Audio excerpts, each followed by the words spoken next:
Hey, folks, are ice baths hazardous to your health? Is all these things that you're seeing online? Is there a negative? Is there a dark side? That's what we're talking about today. It's super controversial, but it's absolutely needed to be said. Welcome, Craig Ballantyne. How you doing? I'm doing great. Thank you, Carrie. Well, listen, the moment you shared the thought of this book, I thought, I love contrarian thinking. I love, it just makes sense. You're speaking to an area that nobody's speaking about. So this book has to be consumed by people. But what kind of was like the genesis of this concept? Originally it started out as one man's story, but as I started doing the podcast round, I started hearing this story over and over again, which is essentially, successful guy hears about challenges online.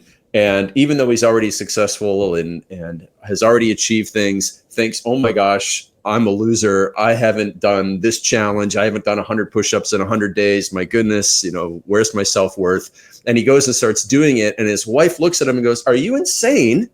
And fortunately for most people, eventually guy goes, yeah, maybe I'm going a little too far with this. Right. But for one of my friends, it did not click in until he went too far, not only once, but twice, spending hours a day in one of these challenges when he already had a busy business, when he already had 3 kids, when he had a marriage that was already a little bit of friction in it because he wasn't coming up from the home office till about an hour late.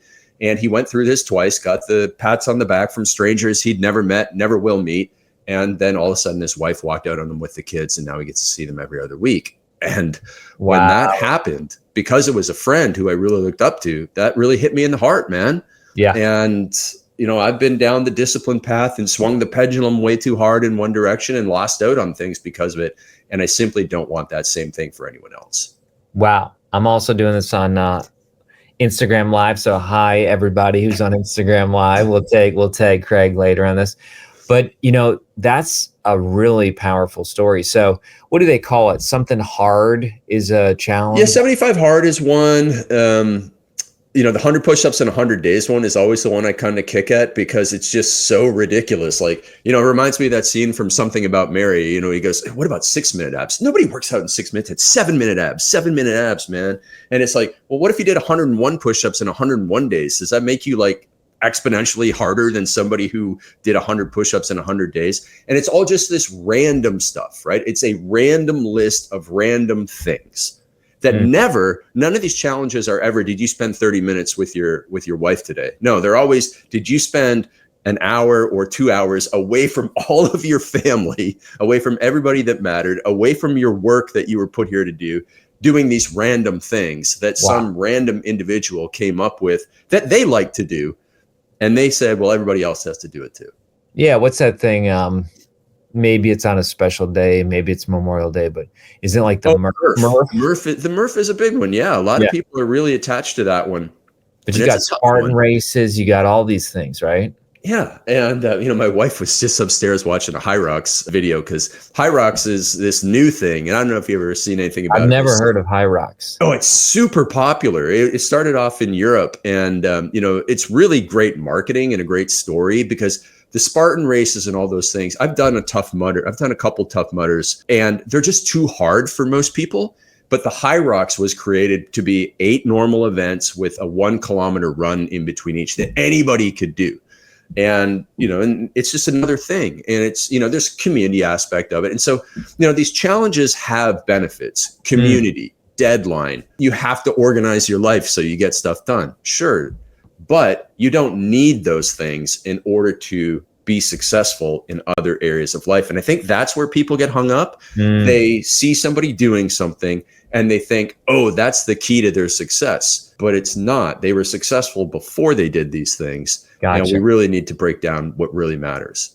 All right. So this is edgy, man, because, pre-show, we just talked about me going to France, 3rd summer in a row. You don't just show up in France to the biggest mountains in the world. You got to do training.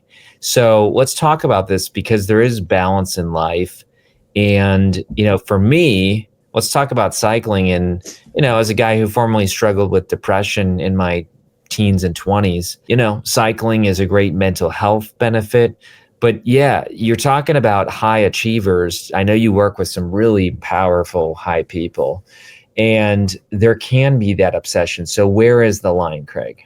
And that's the great question. And it's this fine line. Like, I used to be a binge drinker. I used to be a procrastinator. And so discipline was this thing that brought me up to the level. But then there's that fine line where you can take it too far. Ooh. And, we'll come back to the cycling in a second. But, you're from the Northeast. I'm originally from Toronto area. So we have brutal winters. Yeah. And every brutal winter, because I lived in Toronto, I would see these people out.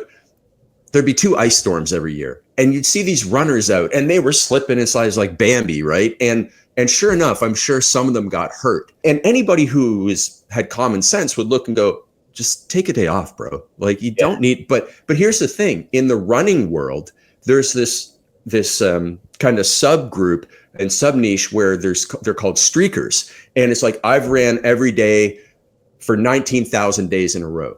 Wow. And I just saw an Instagram reel today. Day 99 of running 13.1 miles. So every day for the last 99 days, some guy I saw on Instagram has been running a half marathon. But it's the same in the running world. I've ran every single day. Nothing has gotten in. And I went out and I ran on slippery, icy streets. Well, yeah, okay, great. But for what point? Yeah. Like it's not a training effect. It's simply you not wanting to lose this streak. And humans have lots of funny little mental problems like procrastination, et cetera. And sometimes we just get locked on to something. Yeah.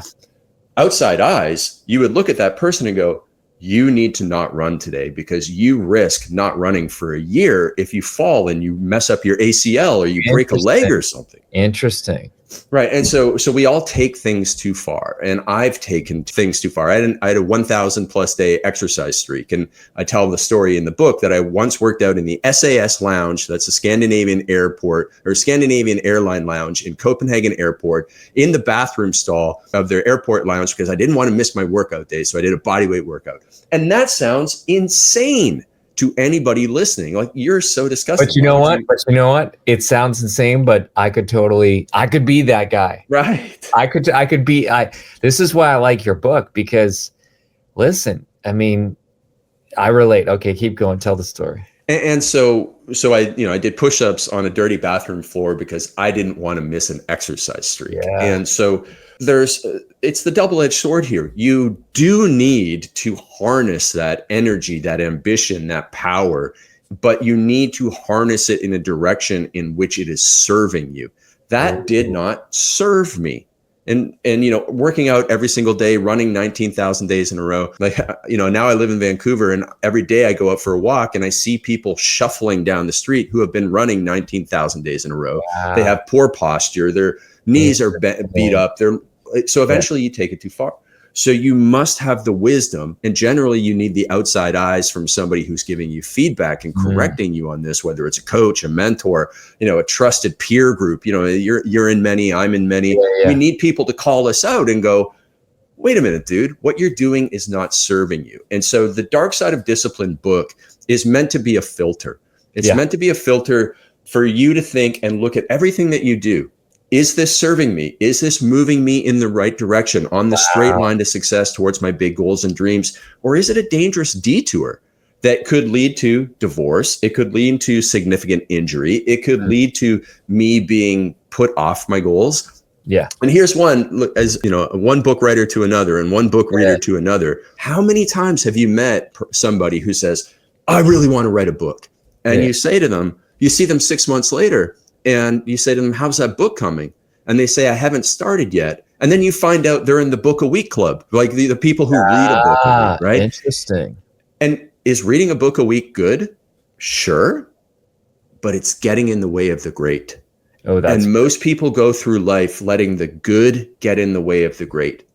The good is getting in the way of the great. These challenges are the good getting in the way of the great. Sometimes, cycling and training and going to France, it's good. I mean, that's actually pretty good because you have this lifelong memory. But the people who do a lot of endurance training and stuff like that, sometimes that good gets in the way of the great. Here's where I really see it, Carrie, because I use this example a lot. Is I say, what's your level 10 problem in life? So everybody listening, you have a level 10 problem in your life, both in your personal life and in your professional life. And for many people listening, the example I often use is you probably have a level 10 problem in your marriage. If you've been married 5, 10, 15 years, especially the 10 to 15 years, and your kids are 10, 12 years old, you and your wife or you and your husband have become professional Uber drivers for your kids. And you see your spouse, your partner, 5 minutes a day. You're like two ships passing in the night. Hey, how you doing? Yeah, we're going to Burger King before the game. Hey, how you doing? We're going to Dairy Queen after the recital. Maybe we'll see each other tonight. And then you see each other and you plop into bed and you fall asleep. Wow. And that goes on, and a marriage goes from hot to warm to lukewarm to cool to cold. And that's the level 10 problem in your life. But what do people do? They take up triathlon training. They take up YouTube channels. We take up all these things that give us these instant positive dopamine hits. That's good. Like, hey, I just bought a new bike. I feel good. I'm entering in a race. But have you sat down and had that level 10 conversation with your spouse? Have you sat down in your business and had that level 10 conversation with your business partner who's, not only not pulling their weight, but might even be stealing from you, that might even be sabotaging the business? So people are avoiding. Yeah. The level 10 problem in life is almost always a difficult conversation that people are avoiding, because those are the hardest things in life. So there's a certain type of person out there, and yeah, they're rare, but that's exactly who your book is for. The super successful, the ambitious, the maybe a little OCD, obsessive person. And you're saying that it's easier for them to do an ultra marathon, a Tough Mudder, a cycling trip. It's easier. 75 hard. 100 yeah, it is easier for them to do that than it is to sit down and fix the big thing that's really going to move the needle. Here's my best analogy of this. You ever been in Nashville or Vegas and you see the guys painted as Elvis Presley in all gold standing there and not moving Right. Look how hard that person is working to not work, right? They're working like that. Oh, that's good, man. To me, that seems insane, right? That you would put probably poisonous paint on you to go then and stand and not move and not talk to get money. That's your work. Whoa. Like, you're doing that instead of getting like a regular job that would probably pay you more. Like, that's how hard you're working to not work. Whoa. And it's the same with, look how hard, and because that's the phrase on social media these days. I do hard things. I cold plunge. I work out twice a day. I do hard things. Look how hard you're working to avoid the hard work in life, which is having that conversation with your spouse because your marriage is going bad. And so, back to what, the whole thing that made me write that book was seeing my friend's marriage explode. And look how hard he was working to show other people he was disciplined, but he wouldn't leave his office on time to go upstairs and talk to his wife and spend time with the kids. And I don't know why some of us are wired that way. It could be ADHD. ADHD is common in entrepreneurs. That's an ADHD for sure behavior. And again, it's the wiring of the people, and humans are, David Letterman used to have this stupid human tricks thing. Right. And this is stupid human trick 101. For some reason, we are wired to make poor decisions when it comes to what really matters. And so again, this is a filter for everybody to go, wait a minute. What's my level 10 problem in life, in my personal life, whether it's my health, it's like the overweight executive who is, has 30 million bucks in investable assets, and he's still working 14 hours a day and not exercising and gaining 20 pounds per year. Is that rational? Not at all. Interesting. So work discipline for 14 hours a day instead of doing some balanced exercise could also be the dark side of discipline. Right. Like you don't need more money, and you're going to die 15 to 20 years early. And yet you still are chasing nothing but money. We see that all the time, and I know this is a little bit late in the trend, but think about the CEO at the Coldplay concert. You saw that. Yeah. Oh yeah. Like just dumb behavior by smart people. Right. Is what we want to, and maybe I shouldn't use that phrase, but that's what sometimes that's what we end up doing. And this is, make sure you check yourself before you wreck yourself. Oh, that's good. Wow. I'm feeling a lot here. So I know what you're saying. Let's talk about, I can resonate with this. Let's talk about the day of bike riding in my France trip inside the cycling trip. Okay. Mm-hmm. So we basically had this goal. We're going to do X amount of feet per day and X amount of days and blah, blah, blah. Okay. And I went pretty hardcore with the planning. And then it rains one day, Craig. So it rains. And then all the other guys say, we shouldn't ride today. And I'll be honest. I'm like, guys, what do you mean we're not going to ride today? This is our plan, you know? And they're like, look, man, this is crazy. It's raining down a ton. Like, this is unsafe. Mm-hmm. And so I basically submitted to them and I said, okay, we won't ride today, the big route. Okay. Instead, we're going to drive way down and do a much smaller route. Craig, we abandoned the big ride. And the whole time we're driving in the car to the small route, I'm seeing rider after rider's face in the pouring rain, and they are hating their lives. Seriously, like, especially not to be gender-ish, but there's a lot of women who were riding with their guy, and the guy's all like smiling, and the woman is like, I hate you. Right. So I turned to those guys and I'm like, all right, guys, you were right. I'm so glad we didn't do it. And then we did a much shorter day, which was still cool. But I know what you're saying, man. Like, if I didn't have those truth tellers right there, I would have done something stupid, gone down a mountain in the rain, and maybe screwed up the whole trip. So those are your eyes looking at it. And here are my eyes looking at it. Okay. All I know is you went to France and you rode some mountains, and that's super cool. Interesting. So Nobody I'm else already cares. like, you could have rode some kiddie hills, and I still would have been like, man, that's amazing, because Interesting. it sounds awesome. And again, this is where we're personal so standard. deep into something. Wow. Yeah. You got to step back. You got to step back and look at things from that perspective. And whether you look at it and say, hey, I'm going to, project myself. What's my 85-year-old self going to think? Oh man, I went to France and I rode some bikes. But whether or not I did, the crazy big ride in the rain, that would have been silly. So interesting. And this is so good. Okay. So let's talk about your business, because this is exactly, like, I think you're resonating with a lot of people, and they're sitting here saying, okay, yeah, I'm going to get the book, but Craig is really the man who needs to help me. What could people do if they say, I love this and I want access to Craig? Like, do you even do that? I'm clicking coaching. What do you got? Yeah, we do. And so whether it's with me or whether it's my team, we've built systems. We've built systems where we start with figuring out what the level 10 problem is in your business in most cases.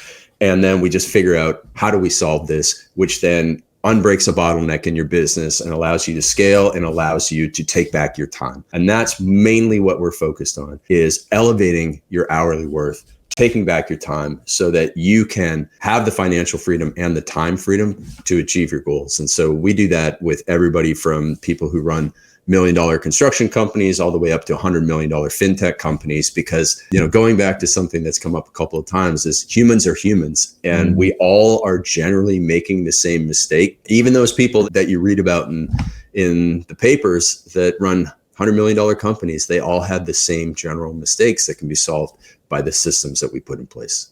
Wow. What's been the result? I mean, I'm looking, this book has 170 plus reviews, which, that's amazing. And these people are commenting. And what has been the result as people have been reading this? It's them. There's two sides of it. So one, there's people going, oh my gosh, thank you for giving me permission to stop being so hard on myself.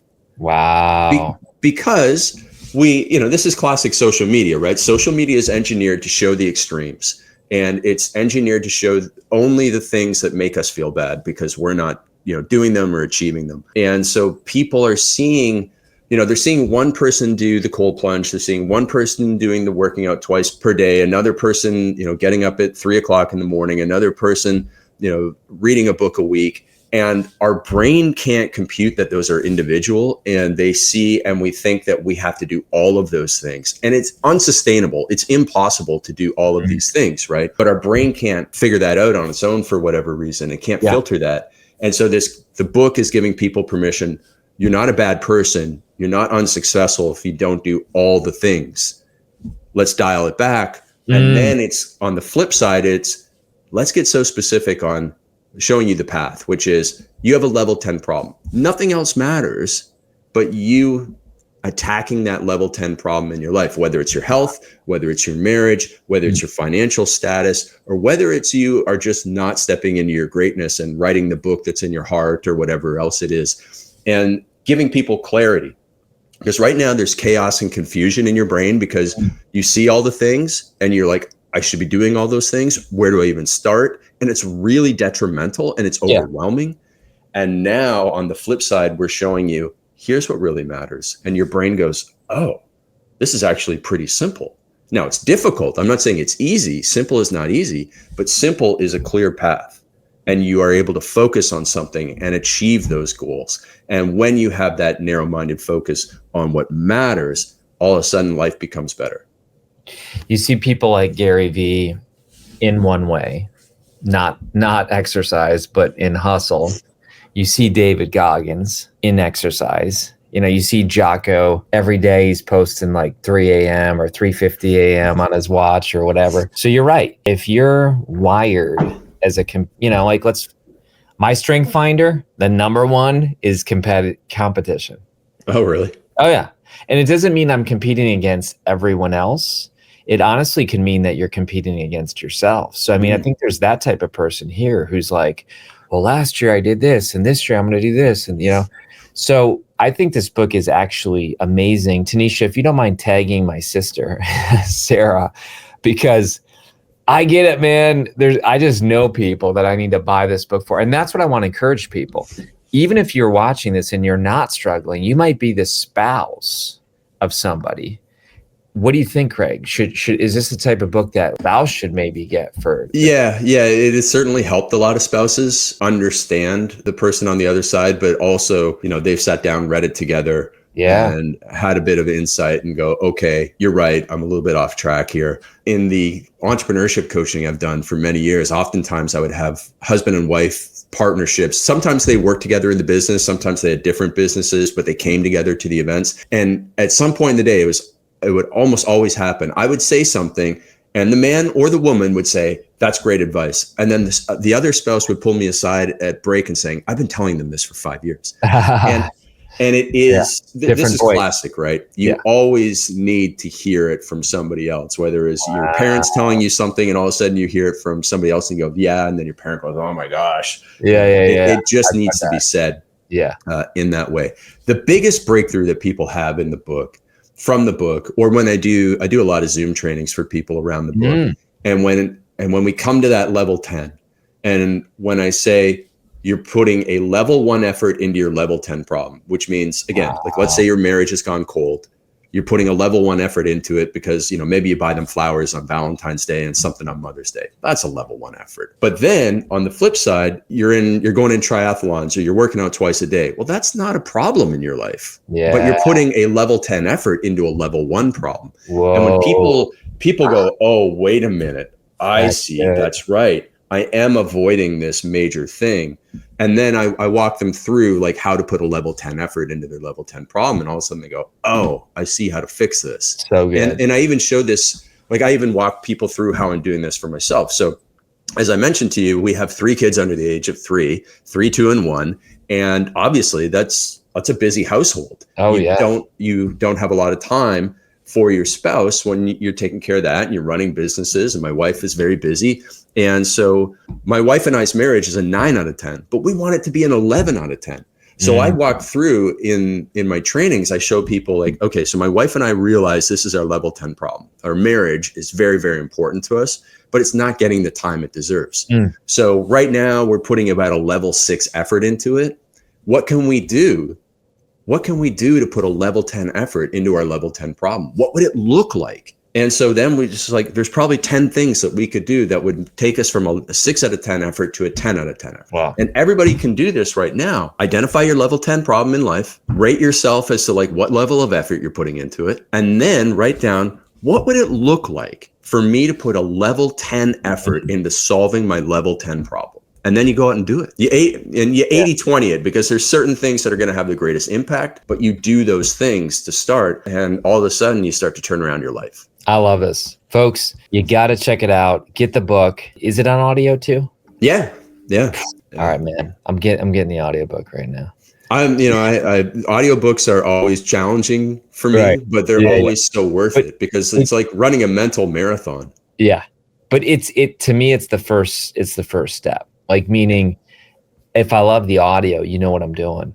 I'm buying the book, and then I'm going to like sit down and make it happen. So get the book in whatever version, and then start. And it's super short. It's like a 2-hour audiobook. Oh, that's so good. That's so good. And then again, if you're the type of person who's like, look, I need Craig in my life, or I need one of his coaches, go to craigballantyne.com, click coaching, make it happen. Craig, or hit me up on Instagram too. Instagram, DM, comment. Yeah. Okay. And it's real Craig Ballantyne. Yep. Is your handle. Okay. Listen, man, you've been a joy to work with. Our whole team, we're jumping in here at different places. Melissa, well, likewise. Alicia, we really thought it was cool working with you, and you've sent us a lot of, great people because just getting started. Yeah. Awesome. Well, thank you, Craig. This book's going to help a lot of people. Awesome. Thank you, Carrie.